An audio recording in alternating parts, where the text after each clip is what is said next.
যার চেহারার দিকে তাকায় 90 লক্ষ হিন্দু মুসলমান হয়েছে, তার ইন্তেকালের পর তার কপালে লেখা উঠে গেছে হাবিবুল্লাহ মাতা ফি হুব্বিল্লাহ, আল্লাহর বন্ধু আল্লাহর প্রেমে মৃত্যুবরণ করেছে।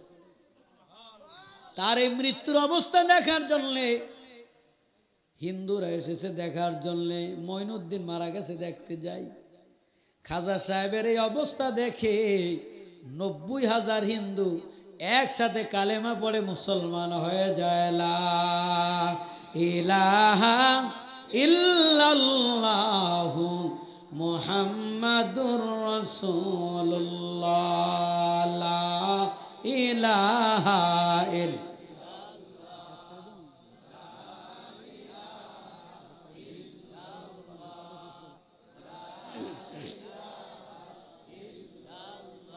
লা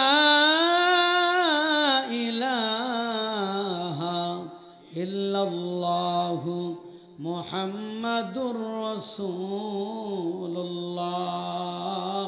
সাল্লাল্লাহু আলাইহি ওয়াসাল্লাম। প্রিয় ভাইরা আমার, তো যেই কথা বলতেছিলাম, আল্লাহ পাকের ওলি হওয়ার জন্যে, আল্লাহ পাকের দিদারের জন্যে 1 নাম্বার কাজ হলো নেক আমল। জোরে বলেন কি? এরে বাবা, নেক আমল করলাম, কিন্তু নেক আমল যদি পাত্রে না থাকে, মাছ যে ধরে নদীতে, মাছ ধরে যে রাখে, এটাকে কি কয় আপনাদের দেশে? ডুলা। মাশাআল্লাহ, বরিশালে কয় খারই, আপনারা কি কন? ডুলা। মাছ ধরে ডুলায় রাখে। এখন ডুলা যদি ছিদ্র হয়ে যায়, বড় একটা ছিদ্র থাকে, সারা রাত্র মাছ ধরে সকালে ডুলা উঠাইবে, মাছ থাকবে না। তাইলে মাছ রাখার জন্য ডুলাটা ভালো থাকা লাগবে। আপনি অনেক নেক আমল করলেন, নেক আমল কইরা কবর পর্যন্ত যদি না যাইতে পারেন, এরে বাবা, নেক আমল যদি আপনার ডুলার মধ্যে না থাকে, তাইলে তো আপনার আমলগুলি সব বরবাদ। ওই ডুলার ছিদ্র হইল গীবত শাকাত, ডুলার ছিদ্র হইল অন্যের দোষ তালাশ, গীবত। ওই ডুলার ছিদ্র হলো অহংকার, ওই ডুলার ছিদ্র হইল হিংসা, আরেকজনের কল্যাণ না জানা।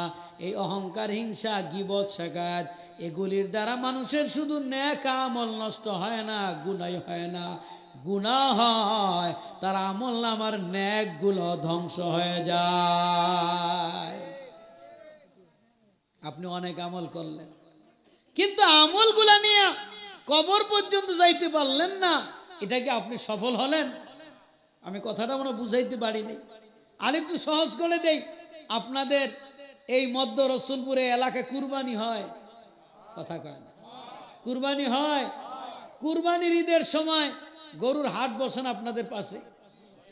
এখন জামাই তো গরিব মানুষ, শ্বশুরে পয়সাওয়ালা, 2 জামাই রে 2 লাখ টাকা করে 4 লাখ টাকা দিছে, ব্যবসা করো, কুরবানির সময় ব্যবসা করে টাকা আমার দিয়ে দেবা, যা লাভ হইবে এগুলি দিয়ে ঈদ করবা।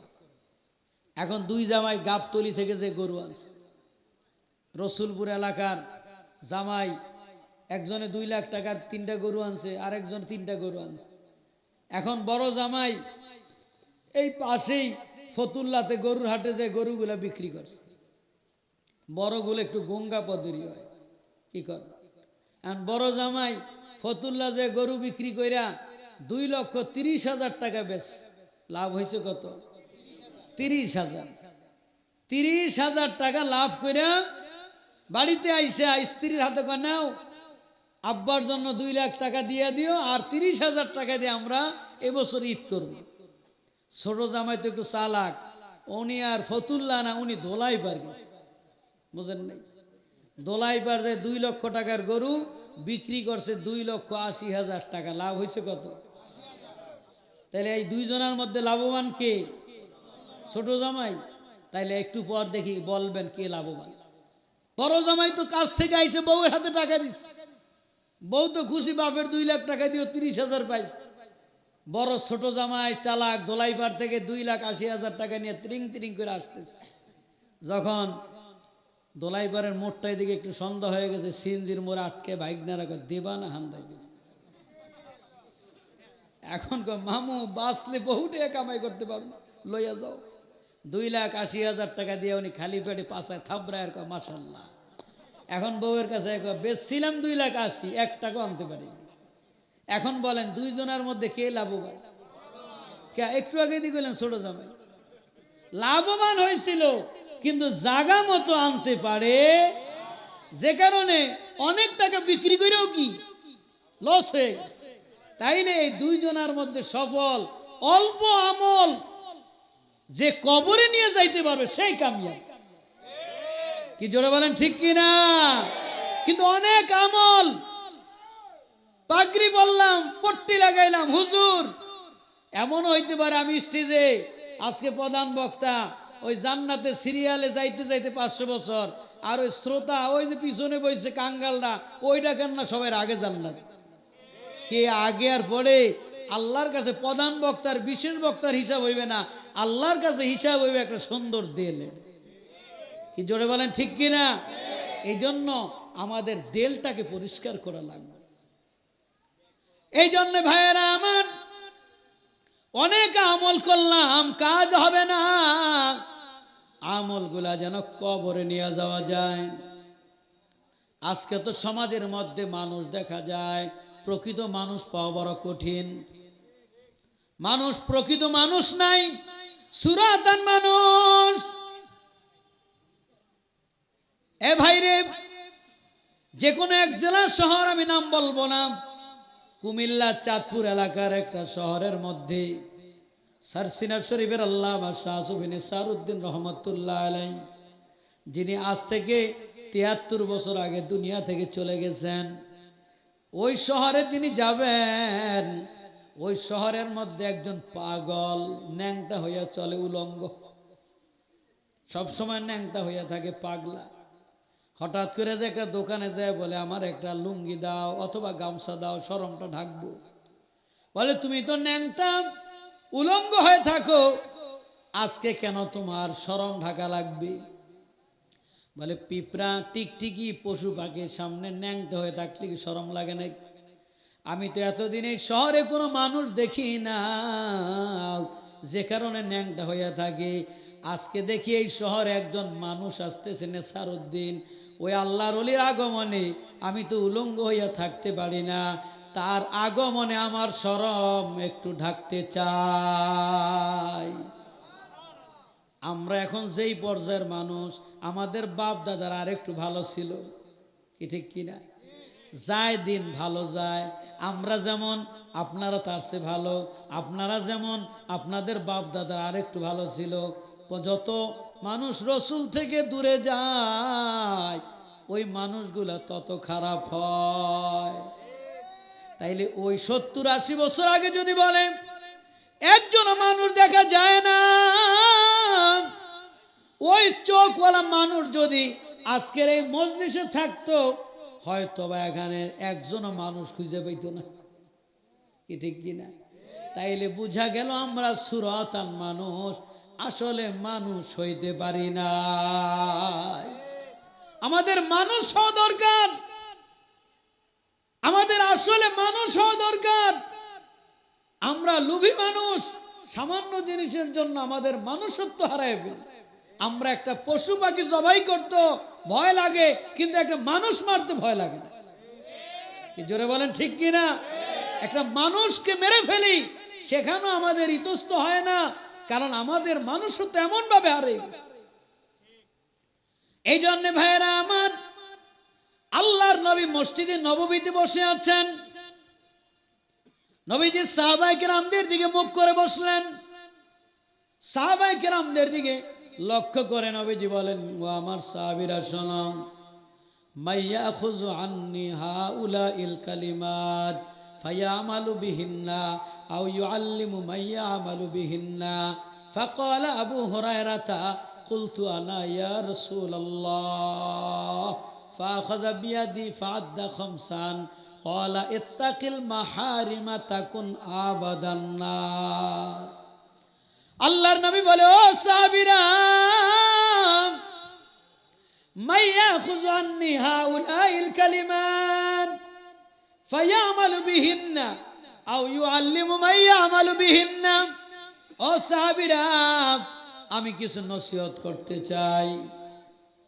এই নসিহতগুলা এমন কি আছো আঁকড়ে ধরবা, নিজে আমল করবা, আমার অনুপস্থিত সাহাবীদের কাছে পৌঁছে দিবা। তিনটা কাজ, জোরে কোন কয়টা? মাইয়া খুযু আন্নি হাউলাইল কালিমাত ফায়ামালু বিহিন্না আও ইউআল্লিমু মান ইয়ামালু বিহিন্না। এক নাম্বার, আমার কথাগুলা নিজে আঁকড়ে ধরবা। দুই নাম্বার, নিজে আমল করবা। তিন নাম্বার, অনুপস্থিতদের মাঝে পৌঁছে দিবা। কে আছো দাঁড়াও। কোন সাহাবী দাঁড়ানোর সাহস পায় না। নবীজি বারবার বলতেছেন, ফাকালা আবু হুরায়রা কুলতু আনা ইয়া রাসূলুল্লাহ। হযরত আবু হুরায়রা দাঁড়ায় বলে, ইয়া রাসূলুল্লাহ, লাব্বাইকা সাদাইকা ইয়া হাবিবাল্লাহ। হুজুর, আমি হাজির। আল্লাহর নবী বললেন, ফাখাযা বিয়াদি ফাআদ্দা খামসান। আল্লাহ নবী আবু হুরায়রার হাত ধরলেন আর বললেন, আবু হুরায়রা, ইত্তাকিল মাহারিমা তাকুন আবাদান নাস। আবু হুরায়রা রে, এতদিন তোমাদেরকে শুধু নেক আমলের কথা বলতাম, আজকে বলি তোমরা নেক আমল যাই করো, তোমরা গুনাহমুক্ত জীবন যাপন করো, গুনাহ ছেড়ে দাও, আমার আল্লাহর ওলি হইয়া যাও। তাহলে নেক আমল করার চাইতে গুনাহমুক্ত জীবনের দাম বেশি। ওই যে বললাম, অনেক বেশি ব্যবসা করার চাইতে কম ব্যবসা ঘরে নেওয়াটা সফলতা। অনেক ব্যবসা করলাম, ডাকাতের হাতে ধরা খাইলাম, সফলতা না। এই জন্য নেক আমলের চাইতে গুনাহমুক্ত জীবন যাপন বড় দাম। এই জন্য ও যুবক, মোবাইল চালাও, বাধা দেই না, কিন্তু মোবাইল কন্ট্রোল করো। তুমি তো কম্বলের নিচে শীতের মৌসুমে সিলেবাস শেষ করতেছ। তোমার মা বাবা মনে করে আমার কলিজার টুকরা সন্তানটা ঘুমায়, কিন্তু আপনার সন্তান কম্বলের নিচে সিলেবাস শেষ করে। কি বোঝেন নাই? আগের দিন একটা সিনেমা দেখার জন্য কত মা বাবার মায়ের খেত, চাল চুরি করতো, ডাল চুরি করতো, সিনেমা দেখতো, এরপরে ঘরে আইলে পাদানি খেত। আর এখন সিনেমা হলে যাওয়া লাগে না। এখন প্রত্যেক যুবক, বৃদ্ধ, বনিতা, মহিলা প্রত্যেকের পকেটে পকেটে সিনেমা হল। কে মিথ্যা বলছি? এই জন্য ভাইরা আমার, গুনাহমুক্ত জীবনের দাম বেশি। হযরত ওমর রাদিয়াল্লাহু তাআলা আনহু, তিনি মরুভূমিতে দেখেন এক যুবক বকরি ভেড়া চড়ায়। সদ্য ভেসে যায়, বলে, এ যুবক, আমার কাছে একটা বকরি বিক্রি করে দাও, আমার পেটে প্রচন্ড খিদা, বকরি বিক্রি করে দাও, ওই বকরির দুধ দহন করে আমি খাবো। ওই যুবক বলে, ও পথিক, বকরি বিক্রি করা যাবে না, আমি তো মালিক নয়, আমি রাখাল, বকরির মালিক তো আরেকজন। বলে, বেটা তুমি কি বোকা নাকি? বকরি বিক্রি করে দাও, ভালো পয়সা দেব, আর মালিককে যে বলবা ওই বকরিটা বাগে নিয়ে গেছে, বাগে থাবা দিয়ে একটা বকরি নিয়ে গেছে। ওই যুবক মরুভূমির মধ্যে বলেন, ও পথিক, আমার মালিককে আমি বলবো বাগে নিয়ে গেছে, আমার মালিক তো দেখে না, বিশ্বাস করবে, কিন্তু আসমানের মালিক আমার আল্লাহ, তিনি তো সব কিছু দেখতেছেন।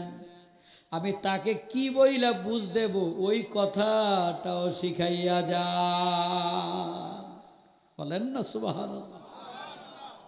হযরত ওমর সাথে সাথে সেজদায় পড়ে যায়, আলহামদুলিল্লাহ, আমার রাজ্যে একটা যুবক গুনাহ করার সাহস পায় না। এটা এর চেয়ে বড় নেয়ামত আর কি হতে পারে? আজকে বলো না রে বাবা, আমাদের দিনের বেলা এক সুরত, রাতের বেলা এক সুরত, একাকী এক সুরত, লোকালয় এক সুরত, আর ওই যুবক তাদের মরুভূমির মধ্যে একা একাও আল্লাহর ভয়তে গুনাহ করার সাহস পায় নাই। এর কারণ হলো ওমর ছিল সঠিক, তার রাজ্যের লোকগুলো ভালো হয়ে গেছে। ও বাবা, বাবা মা যদি ভালো হয় ঘরের সন্তান পরিবার সব ভালো হইয়া যায়। মেম্বার ভালো হইলে গ্রাম ভালো হইয়া যায়, চেয়ারম্যান ভালো হইলে ইউনিয়ন ভালো হইয়া যায়, রাষ্ট্রপ্রধান ভালো হইলে দেশ ভালো হইয়া যায়। রাষ্ট্রপ্রধান যদি চোর হয় ওই দেশের মধ্যে আল্লাহর রহমত থাকে না। এটা ঠিক কইলেও ঠিক, না কইলেও ঠিক। অনেকে কয় হুজুর, আমরা তো জিজ্ঞেস করি ভাই কেমন ব্যবসা বাণিজ্য চলে, কেমন? হুজুর বেশি ভালো না, এই সরকার চেঞ্জ না হওয়া পর্যন্ত ভালো হইবে না। আগের সরকারের সময় কথা কইছে, এখন ডক্টর ইউনূসের সময় চেঞ্জ হইলে বিএনপি আইলেও কবে এই অবস্থা।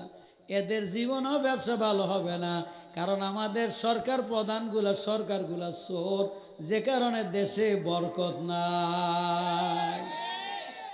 আব্দুল্লাহ ইবনে আব্বাস থেকে একখান হাদিস শোনাই, শেষ করে দেব। 11:30 বাজে গেছে না, আগামীকাল আবার মাহফিল আছে। আজকের জন্য এখানেই থাক, আগামীকাল আরেকদিন যেহেতু মাহফিল আছে, আজকে আবার বেশি রাত্র হয়ে গেলে কালকে তো কষ্ট হয়ে যাবে, কি করবে? হ্যাঁ, আগামীকাল অনেক আলোচক আছে ইনশাআল্লাহ, আল্লাহ যদি হায়াতে বাঁচায়। আগামীকাল আপনারা সকলে প্রত্যেকে 2 জন করে লোক নিয়ে আসবেন ইনশাআল্লাহ। কি ঠিক আছে তো? প্রত্যেকে 2 জন করে লোক নিয়ে আসবেন, যেন মাহফিল ওই মাথা পর্যন্ত যায়, ওই মাথা পর্যন্ত যায়। আলোচক যারা আছে তারা যেন খুশি হয়। আজকে প্রথম দিন আমি কিছু ভাঙাচুরা ছোটা ছাটা কথা বলে গেলাম, কষ্ট পাইছেন নি? শেষ করে দেখি বলেন। আর আধা ঘন্টা, এখন 11:30 বাজে, 12টার বেশি বাজলেই তো আবার পরের দিন চলে যাবে। 28 তারিখে আমার দাওয়াত দিয়েছেন, 29 তারিখ চলে যাবে, পরে আবার 2 দিনের হাত দিয়ে দেওয়া লাগবে। কি করে? এ ভাইরা, দেশের রাজা যদি চোর হয় বরকত নষ্ট হয়ে যায়। আব্দুল্লাহ ইবনে আব্বাস থেকে একখান হাদিস শোনায় দিয়া আমার আলোচনা শেষ করে দেব। আব্দুল্লাহ ইবনে আব্বাস রাদিয়াল্লাহু তাআলা আনহু একখান হাদিস বর্ণনা করেন। জনৈক রাজা, তিনি পাখি শিকারের জন্য জঙ্গলে গেলেন। জঙ্গলে যে পাখি শিকার করতে করতে যখন সন্ধ্যা হয়ে যায়, তিনি জঙ্গলের পাশে এক কাঠুরির বাড়িতে যেয়ে উঠলেন। কাঠুরির বাড়িতে যেয়ে বলেন, ভাই রে, তোমার বাড়িতে একটু মেহমান হতে চাই। উনি যে দেশের প্রেসিডেন্ট, পরিচয় দিলে তো বাড়িওয়ালা ইতস্ত করবে, কি কিনা খাওয়াবে। এই জন্য উনি বাদশা পরিচয় দেয় নাই, সাধারণ পরিচয় দিয়ে যে উঠছে। কাঠুরি কয়, ভাই আসেন, মেহমান, ভালো কথা, কি খাওয়াব আপনাকে? আমার একটা গরু আছে, গরুর দুধ দহন করে খাওয়াই। গরুর দুধ দহন করতেছে, দেখে গরুর মধ্যে 30টা গরুর দুধ হয়। এক গরুতে 30 গরুর বরকত। রাজার নজর পড়ে গেছে, কিরে, এক গরুতে 30 গরুর বরকত, এই গরু তো আমার রাজ দরবারে নেওয়া লাগবে। এই গরু যে কোনো ভাবে কি করতে হইবে? রাজ দরবারে নেওয়া লাগবে। কিন্তু আজকে প্রথম দিন আসলাম, খাওয়াইলো, আজকে যদি নিয়ে যায় এটা নিমু খারাপ হইবে, আজকে নেব না, আজকে থাক, আরেকদিন এসে নিয়ে যাব।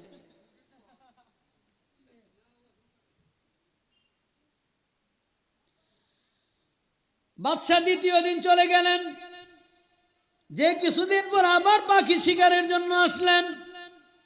পাখি শিকারের জন্য সে আবার দ্বিতীয় দিন ওই বাড়িতে আসলেন। ওই বাড়িতে আইসা ওই কাঠুরি দেখা তো চিনছে, কি বন্ধু আসছেন নাকি আজকে? বলে হ্যাঁ। আজকে আমার বাড়িতে বেড়াবেন? বলে হ্যাঁ। আলহামদুলিল্লাহ, ওয়েলকাম। আজকে গরুর দুধ দহন করতেছে, দেখে আজকে ওই গরুতে এক গরুর গাভীর দুধ, এখানে 30 গাভীর গরুর দুধের বরকত নষ্ট হয়ে গেছে। 30 গাভীর দুধ নাই, একটা গরুর দুধই হয়। বাদশা বলে, কি ব্যাপার ভাই, তোমার কি এই গাভীটা সেই গাভী নয় যেই গাভীতে 30 গাভীর দুধ হইতো? বলে হ্যাঁ। বলে তাইলে তুমি কেন এই গাভীতে আজকে এক গাভীর দুধ দহন করলা? বলে আমার দেশের বাদশা জুলুম শুরু করে দিয়েছে, সে কারণে আমার গাভীর বরকত নষ্ট হইয়া গেছে।